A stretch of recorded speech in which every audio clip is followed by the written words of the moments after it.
இயேசு உங்களை நேசிக்கிறார். பிரியமானவர்களே, இந்த நாளில் ஆண்டவர் நம்மளோடு பேசும்படியாய் வேதத்தில் ஒரு 2 வசனங்களை கூட வாசித்து ஆண்டவர் நமக்கு கற்றுக் கொடுக்கக்கூடிய காரியத்தை பார்ப்போம். அது 2 தீமோத்தேயுவின் புஸ்தகம் 2வது அதிகாரம் 20-21 வசனங்கள் இப்படியாக சொல்லுகிறது. ஒரு பெரிய வீட்டிலே பொன்னும் வெள்ளியுமான பாத்திரங்கள் அல்லாமல் மரமும் மண்ணுமான பாத்திரங்களும் உண்டு. அவைகளில் சில கனத்திற்கும் சில கனவீனத்துக்கும் உரியவைகள். ஆகையால் ஒருவன் இவைகளை விட்டு தன்னை சுத்திகரித்துக் கொண்டால் அவன் பரிசுத்தமாக்கப்பட்டதும் எஜமானனுக்கு உபயோகமானதும் எந்த நற்கிரியைக்கும் ஆயத்தமாக்கப்பட்டதுமான கனத்துக்குரிய பாத்திரமாய் இருப்பான். பிரியமானவர்களே, அநேக நேரங்களில் இந்த வசனத்தினுடைய காரியங்கள் வாழ்க்கையில இயல்பாய் நடக்கிறது நாம் பார்க்க முடிகிறது. ஒரு சர்ச் எடுத்துக்கொள்ளுங்க, ஒரு ஒரு ஒரு கூடுகை எடுத்துக்கொள்ளுங்க, ஒரு வேலை ஸ்தலங்கள் எடுத்துக்கொள்ளுங்க. ஒரு பெரிய வீட்டிலே என்று ஆண்டவர் சொல்லி இருக்கிறார், அங்கு கனத்திற்குரிய பாத்திரம் உண்டு, கனவீனத்துக்குரிய பாத்திரம் உண்டு இருக்கு. ஆனா ஒரே வீட்டில் ஒரு பெரிய ஒரு அரண்மனை இருக்குன்னு வச்சுக்கோங்களேன். இந்த அரண்மனையில ஒரு வேளை அவங்க கையில் பொற்பாத்திரங்களும் இருக்கிறது. அவங்க கையில வைக்கிறது வெளியேறப்பட்ட பொற்பாத்திரம், அங்கு களிமண்ணால் செய்யப்பட்ட ஒரு பாத்திரமும் இருக்கிறது. அது சில கனத்திற்குரியதும் சில கனவீனத்திற்குரியதுமாய் காணப்படுகிறது. பொற்பாத்திரத்தை பயன்படுத்துகிற விதம் வித்தியாசமா இருக்கும். அதை ரொம்ப பத்திரமா வச்சிருப்பாங்க, அதை கையாளுகிறது, அது ஒரு பெருமை. ஆனா சில பொருட்கள் கீழே அவங்க பாதத்தை கழுவுவதற்காக வைக்கப்பட்டு இருக்கும், மண்ஜாடியில வைக்கப்பட்டு இருக்கும், காலில் வாசல்ல. ஆனா இரண்டுமே ஒரே வீட்டிற்குள் இருக்கிறது. ஆனா இரண்டும் அங்கு பயன்படுகிறதை நாம் பார்க்க முடிகிறது. பிரியமானவர்களே, ஆகையால் ஒருவன் இவைகளை விட்டு தன்னை சுத்திகரித்துக் கொண்டால், இது மனுஷனை ஒரு ஆண்டவருடைய வீட்டில் ஆண்டவருடைய ஊழியத்தில் ஒன்று கனத்துக்குரியதும் இருக்கிறது, கனவீனத்துக்குரிய, ரெண்டுமே ஆண்டவருக்கு பயன்படக்கூடிய ஒரு காரியம். அதை நாம் எப்படி எடுத்துக்கொள்கிறோம்? ஒருவேளை கனவீனத்துக்குரியமாய் நீ பயன்படுத்தப்படக்கூடிய உன்னை தன் சுத்திகரித்துக் கொண்டு தன்னை சுத்திகரித்துக் கொண்டால் அவன் பரிசுத்தமாக்கப்பட்டது எஜமானனுக்கு உபயோகமானதும் எந்த நற்கிரியைக்கும் ஆயத்தமாக்கப்பட்டதுமான கனத்துக்குரிய பாத்திரமாய் இருப்பான்.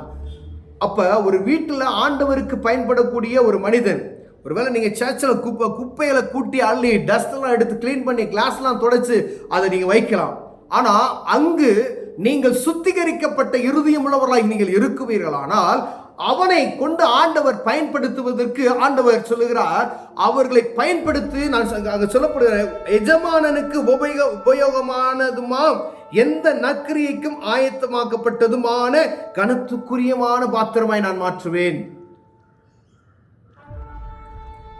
எந்த வேலையை நீங்க செய்தால் ஆண்டவருக்கு மகிமை உண்டாகும்படி அதை கவனமாய், அதை ஒழுங்கும் கிரமாய் சுத்திகரிக்கப்பட்ட இருதயத்தோடு ஆண்டவருக்கு பயந்து நடுங்கிற உள்ளத்தோடு அதை செய்வோமையானால் நீங்கள் எஜமானனுக்கு பயன்படக்கூடிய கனத்துக்குரிய பாத்திரமாய் நீங்கள் மாற்றப்படுவீர்கள் என்று ஆண்டவர் சொல்லுகிறார். பிரியமானவர்களே, நம்ம அநேக நேரங்களில் நாம் நினைப்பது, ஒருவேளை சாமியார் தான் அந்த இடத்துல இருக்கிறாரு, ஆண்டவர் சாதாரண மக்கள் என்ன செய்யறாரு, சாமியாரை மாத்தி அங்க கொண்டு போய் வைத்திருக்கிறார்.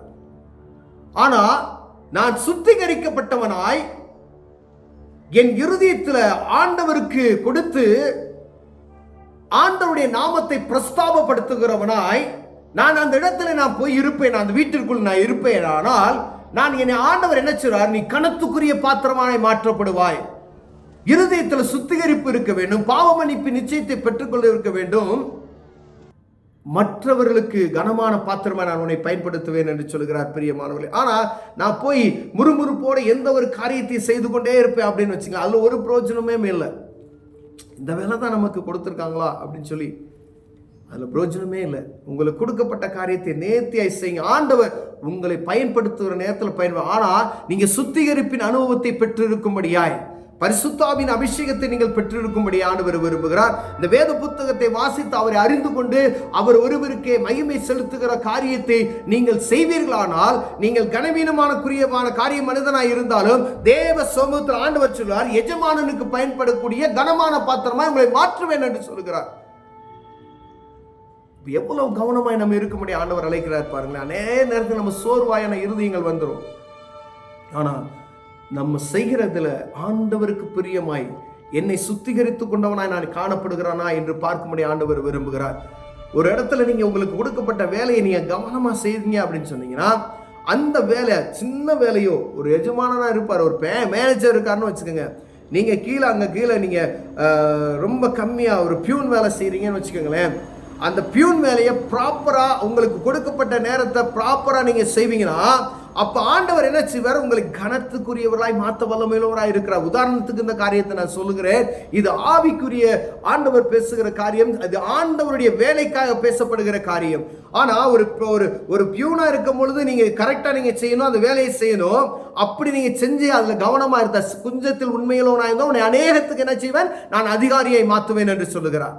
அப்ப ஒரு சின்ன காரியத்துல உண்மையுள்ளவனாய் நாம் இருக்கும் பொழுது ஆண்டவர் பெரிய காரியத்தில் நம்ம என்ன செய்வார்? உயர்த்த வல்லமையுள்ளவராக இருக்கிறார் பிரியமானவர்களே. அப்ப ஆண்டவருடைய காரியத்துல சின்ன காரியம் ஆண்டவர் உங்களுக்கு கொடுத்திருந்தா அதை நீங்க ப்ராப்பரா கர்த்தருக்கென்று சரியாய் முறுமுறுப்பு இல்லாதபடி நீங்கள் செய்வீர்களானால் ஆண்டவருக்கு எஜமானனுக்கு பிரயோஜனம் உள்ள பாத்திரமாய், கனத்துக்குரிய பாத்திரமாய் உங்களை மாற்ற வல்லமையுள்ளவராக இருக்கிறார். அநேக நாயங்களில் நம்ம ஆண்டவருக்கு பயன்படுவது போல உயர்ந்த ஸ்தலத்தில் இருந்து கொண்டு நம்ம இருதயம் சுத்திகரிப்பு இல்லாதபடிக்கு யாருக்கு பிரயோஜனமற்ற பாத்திரமாய் இருப்போமேனால் அது பிரயோஜனமே இல்லை. ஆண்டவர் பயன்படுத்தணும். நீங்க எவ்வளவு உயரத்துல போய் நீங்க இருந்தாலும் சரி, ஆண்டவருக்கு நீங்கள் பயன்படுகிற கனத்துக்குரிய பாத்திரமாய் இருக்கிறீர்களா என்று பார்த்து இருதயத்தை அலசி ஆராய்ந்து பார்க்கணும்.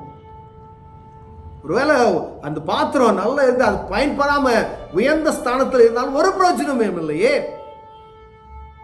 அதே ராஜா களிமண்ணால் செய்யப்பட்ட பாத்திரத்தை எடுத்து ஒரு நாளுக்கு அவர் திராட்சை ரசத்தை குடிக்கிறாருன்னு வச்சுக்கோங்களேன். பொற்பாத்திரம் இருக்கு, மண்ணினால் செய்யப்பட்ட பாத்திரமும் இருக்கிறது. ஆண்டவர் இந்த பாத்திரத்தை எடுத்து பயன்படுத்தணும்னு நினைச்சிட்டாருன்னா அந்த பாத்திரம் சும்மா ஓரத்தில் இருக்கும், ஆனா சும்மா ஒரு இருக்கு. அப்ப சுத்திகரிப்பின் இருதயத்தை உள்ளவர்களாய் நாம் இருக்கிறோமா? அது மண்ணால செய்யப்பட்டதோ பொன்னால செய்யப்பட்டதோ, ஒரு பெரிய அரண்மனைக்குள்ள ஆண்டவருடைய சமூகத்தில் இருக்கக்கூடிய பொருள் பயன்படுவது எஜமானனுக்கு பிரயோஜனம் உள்ளதா இருக்கிறதா என்று பார்க்கும்படியா நாம் விரும்புகிறோம். அதை தான் ஆண்டவர் பார்க்கிறார். விரும்புகிற சுத்திகரிப்பு, இருதயத்தில் ஒரு சுத்திகரிப்பு, வாழ்க்கையில் ஒரு சுத்திகரிப்பு. அவருக்கும் ஆண்டவருக்கு எனக்குள்ள காரியம் எப்படி இருக்கிறது என்று பார்த்து ஆண்டவர் என்ன செய்வாரா? பயன்படுத்துவாராம். நான் என்ன பாத்திரமா இருக்கிறேன் அது முக்கியம் அல்ல. நான் களிமண்ணா இருக்கிறேன், பொண்ணா இருக்கிறேன், வைரமா இருக்கிறேன், வெள்ளியா இருக்கிறேன், ஏதோ ஒரு காரியமா. ஆனா எனக்குள் சுத்திகரிப்பின் ஆவி இருந்து ஆண்டவருக்கு பிரயோஜனப்படுகிற எஜமானருக்கு பிரயோஜனமுள்ள பாத்திரமா இருக்கிறேனா என்று பார்க்கும்படி ஆண்டவர் உங்களோடு என்னோடு பேசுகிறார். ஒருவேளை இதுல குறைச்சல்களாய் காணப்பட்டோம், ஆனா ஆண்டவர்களோடு பேசுவாரா? அதை நீ அர்ப்பணித்து கீழ்ப்படியும் பொழுது எஜமானனுக்கு பிரயோஜனமுள்ள பாத்திரமாய் உங்களை மாற்ற ஆண்டவர் வல்லமையுள்ளவராய் இருக்கிறார். கண்களை மூடுவோம், ஜெபிப்போம். அன்பின் தகப்பனே, ஆண்டவரே, நாங்க உயர்ந்த ஸ்தலத்துல இருக்கிறோம், ஆனா பிரயோஜனம் இருக்கிறதா இல்லையா என்று பார்க்க முடியாது. நீர் எங்களுக்கு உதவி செய்து இனி நாங்க சுத்திகரிப்பு அடைந்து எஜமானனுக்கு உபயோகமுள்ள பாத்திரமாய் மாற ஆசைப்படுகிறோம். உதவி செய்யும் இயேசுவின் நாமத்தில் பிதாவே, ஆமென்.